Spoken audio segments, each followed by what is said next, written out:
And I've been chillin', watching the ocean with you. Baby, up with a slow motion crew. And we up in our cloudlands when people change, but not us.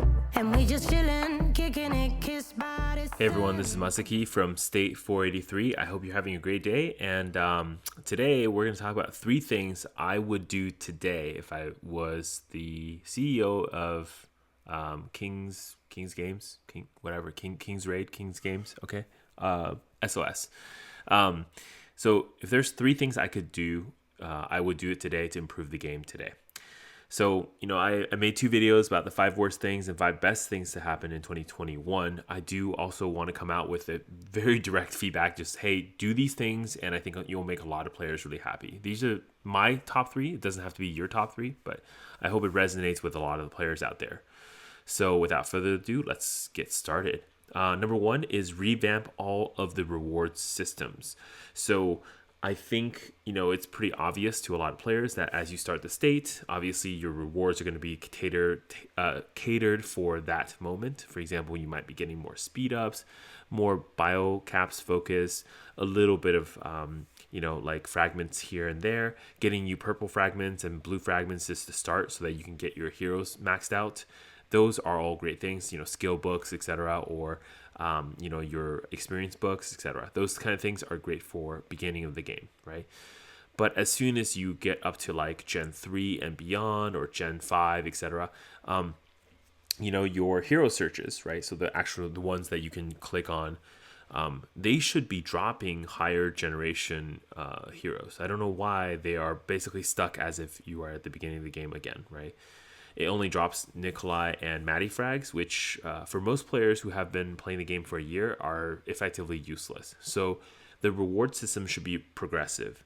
For example, the second thing is I just want to make sure that like explorations are actually kind of interesting. So give interesting rewards for exploration. Don't just make it a task for players to complete. For most players, at least in my state, exploration is just something you have to do because one of the tasks told you to do it. It doesn't actually give you any benefits. I mean, who needs blue frags or rusty or ghost frags today?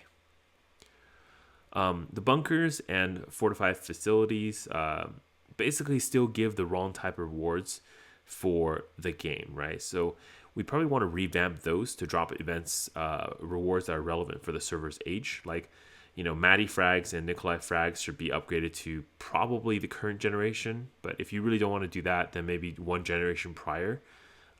Just be able to kind of help players who have not maxed those heroes to get the frags needed for that. And even today, let's say you are somebody who has not maxed Nikolai or Maddie, and the state is like over a year old.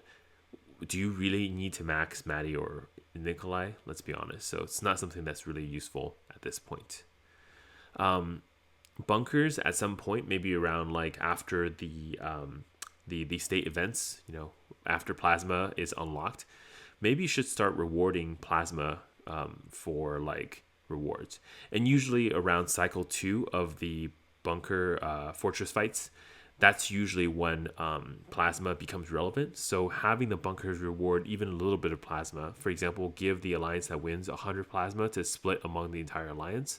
That's not too bad. I mean, if you give everybody 1 plasma, that's 1 per person, and then that's it, right? So something like that could still be beneficial. Maybe 100 is even too low. Like now I'm kind of speaking these ideas out loud, and like, yeah, maybe 100 is not enough. Maybe the bunker should give more, but maybe in that way, more players will still feel like the game is relevant and want to fight for those bunkers, because most of the states, I think, at some certain points, the bunker fights are kind of just like free rewards, right? Number 2 is really just fix the lag issue right now. Like the game should not be laggy, and the lag issue should not be going on for 6+ months with no end in sight. The fact that the previous update, I think the Christmas update did fix it, and then the January update broke it again. Like, I mean, this is kind of like crazy. It's really crazy that, which tells me 2 things. One is you can fix it because you did it before, literally like 2-3 weeks ago. And number two is, how is it possible that there's nobody who's testing or playing the game even long enough to experience like a lag issue and say, hey, you know what, that's probably not something we can push out to production. Yeah, I would just fix it now. It's probably something that doesn't really take that much time. Yeah, instead of other weird edge case things that really doesn't really matter that much. Last thing I would do improve today is multiple quality of life things to upgrade. So it's a little bit of a cheat here for number 3, but let's just talk about them. Number 1 is allow Migo buildings to be deleted. After an Amigo event is done, either recycle the building or allow someone to delete it so that it doesn't take up space in the settlement. Some people have proposed the idea of like increasing the max size for the settlement. I actually think that's a bad idea. I don't think I want a bigger settlement than what I already have today, but I can see how that could also help here too. Okay. Number 2 is allow upgrades for beyond 30 for farms, or allow downgrades on certain buildings, right? So one of the problems with buildings right now is I literally have to give new players a tip to say, don't upgrade your farms all the way, because you're going to need them to spend speed ups later, right? That's kind of shitty, and that's probably not intended by the game developers. So my recommendation is either allow basically beyond level 30, maybe just to upgrade it for the farms, maybe give some small little gathering boost or small little like production boost, but it's not something that like has to be significant, but it also allows players to have upgraded all of their buildings to not be punished for it.